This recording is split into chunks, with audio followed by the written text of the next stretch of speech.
Ladies and gentlemen, welcome to a gloomy Portland day. We are at Mannheim because I bought a super cheap car to flip with a salvage title.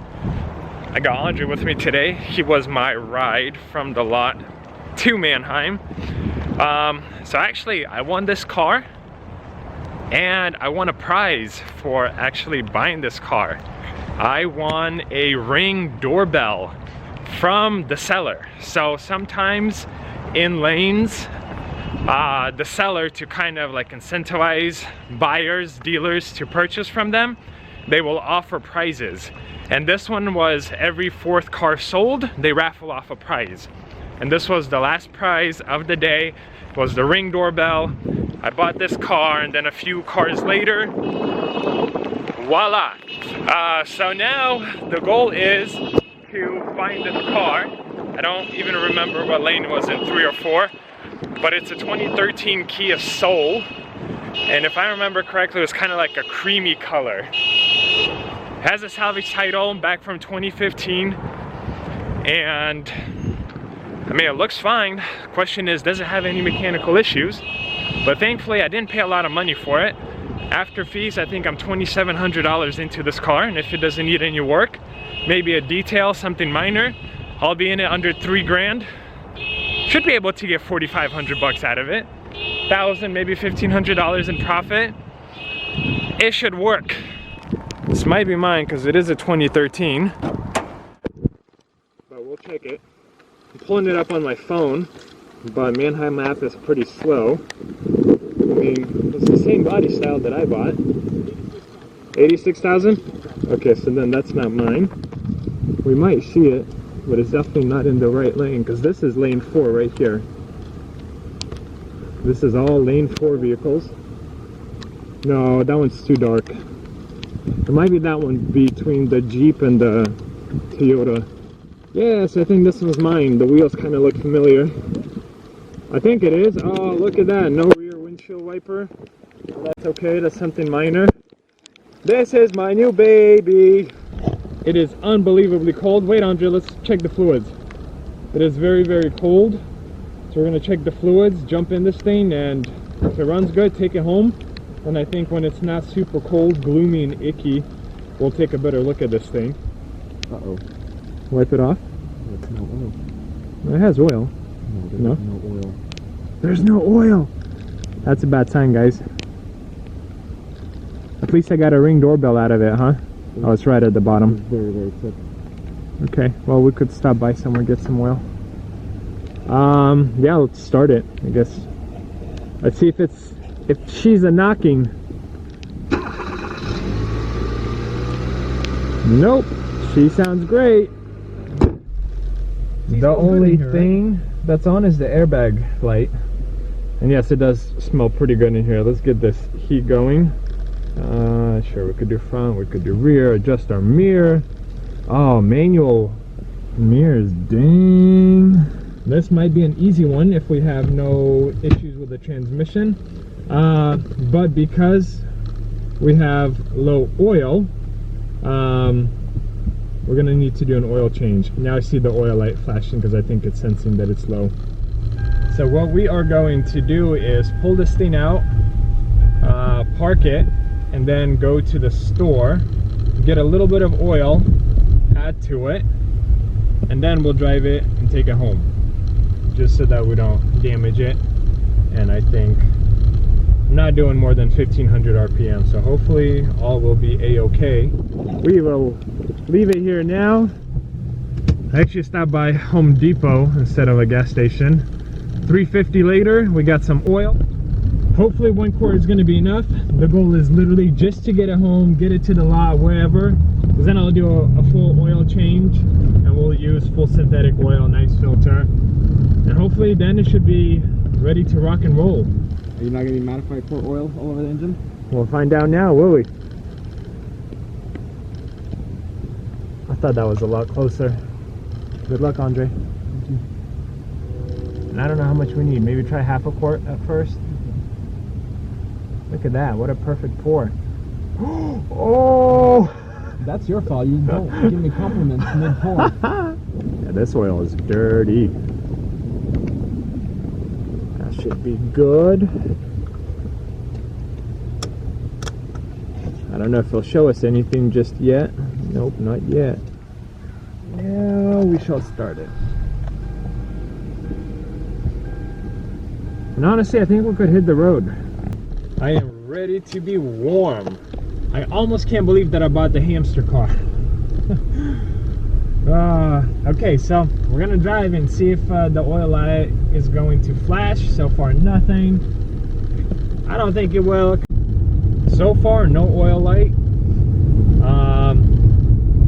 It's not warmed up, like the needle is still on cold. I haven't seen it move, but I'm starting to feel warmth. So that tells me coolant system is a-okay.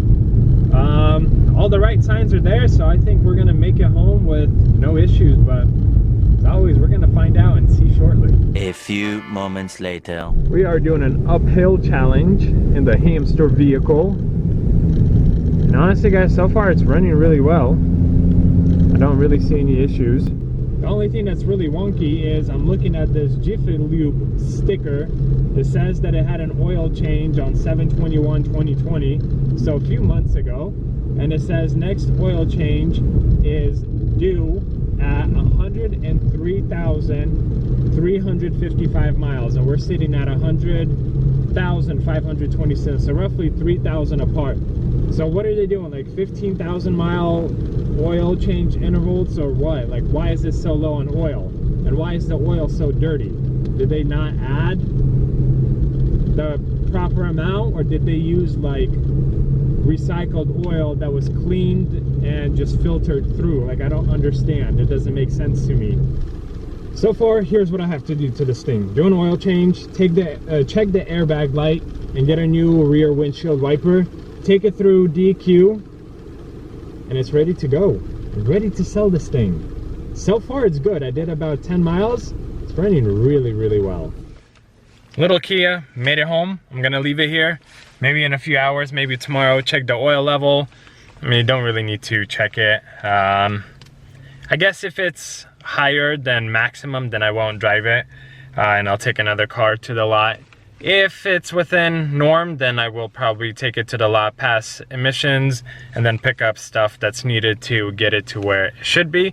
And we're gonna sell it. I think this is going to be a very simple, easy flip. Several days later. This is what the weather's been like the last few days, and it's going to be this way for a week at least. So we're going to work on the Kia in this muggy, icky weather. I don't know whose dog that is, but keeps barking at me. So anyways, I checked the oil. We are still pretty much at the bottom. The car's been sitting for probably 2 days. I didn't drive it because I was afraid if the oil level is low and without doing an oil change, it's probably not safe to drive it. So it is. We're going to start it, let it run, and then we'll move it closer to the garage. The Kia is still running, but I got it moved over. But the spot it was parked, I don't see any dripping oil or oil spots, so it's not leaking oil. I'm just assuming it was very, very low on oil, and either, who was it, Jiffy Lube who did the change? They're the ones that goofed up and probably just didn't put enough oil into the motor, which is really dumb, but I'm surprised that, like, it's purring. The car is prepped. I'm just gonna dive right underneath and get this done. Honestly, it shouldn't take too long. Very simple oil change. I don't know how much you guys will see, but oil filter is right there. There's your oil pan, and it's right by the passenger front wheel. So I'm gonna let it drain. The only thing I don't like is it's kind of at a slant, so a little bit uncomfortable or awkward positioning for the oil pan gasket. But we're gonna let it drain. And while it's draining, we're going to install a new rear windshield wiper blade. I did get a new rear wiper blade for the Kia, but unfortunately it's missing the arm, so I can't install the wiper blade. I'll need to buy a new wiper blade arm, and then we'll finish it up, but that's, you know, that's something minor. So I think oil is done draining. We could put everything back together and refill the motor with fresh, full synthetic oil. So we need 3.5 quarts of fresh oil in this motor. I have 2 quarts left in here, and I should have more oil. I poured just a little over 3 quarts of oil in it because I don't think I got all 3.5 out. So just to be kind of safe, now we are going to start it. I am going to let it run for a few minutes, check for leaks underneath, you know, any obvious signs. One thing, when I got underneath it, there were no oil leaks. So again, it shows a Jiffy Lube. Like, if this motor takes 3.5 quarts and we poured in 1 quart of oil and it was still under the below mark, like just a hair under. So how much oil did they put in it? 2.5 quarts, 2 quarts? Like, you guys do oil changes for a living. Like, how can you? It doesn't make sense. And again, that's my assumption. I can't prove that that's what happened, but you know, kind of using some logic and putting the pieces together, someone goofed up. But I am here to make it right. Motor sounding really good. I'm gonna clean up this mess and then we'll check the oil level, see if it's where it needs to be. I don't know if you guys will be able to see that, but we are just down the center. It probably won't catch focus, but with just a little over 3 quarts of fresh oil, we are down the middle. So again, someone goofed up somewhere and didn't do this job properly the first time. So I'll continue driving it. I need to get that wiper arm, the rear one. I think title has been mailed, so technically this car should be ready to rock and roll in a few days. It's already been detailed, the inside and out is pretty clean. Just very minor things to kind of finish up, and another one is ready to go to a customer. Now I can pull off this embarrassment, leave worry behind. Yeah, right. I was worried, and I wasn't even the owner. I'll keep checking the oil level, make sure there are no goof ups, make sure there's no leaks. Then we'll take it through DQ, take a look at that airbag light, get the rear wiper blade arm, and the thing should be ready to go. Several days later. Well, ladies and gentlemen, as I expected, the Kia was an easy purchase. So, did the oil change on it, and yesterday I took it through DEQ, which is local emissions testing. It passed with no issues, so now the car is officially for sale. I have it listed at, I think, $4,400 or $4,500. Honestly, I don't even remember how much I paid for it. I'm not gonna make a crazy big profit on it, but it was an easy purchase, so I'm hoping it's gonna be an easy sale. It runs really well. I did like 60 miles on it. Didn't notice anything funky or weird about it. I mean, it's a nice little car. It's a hamster car.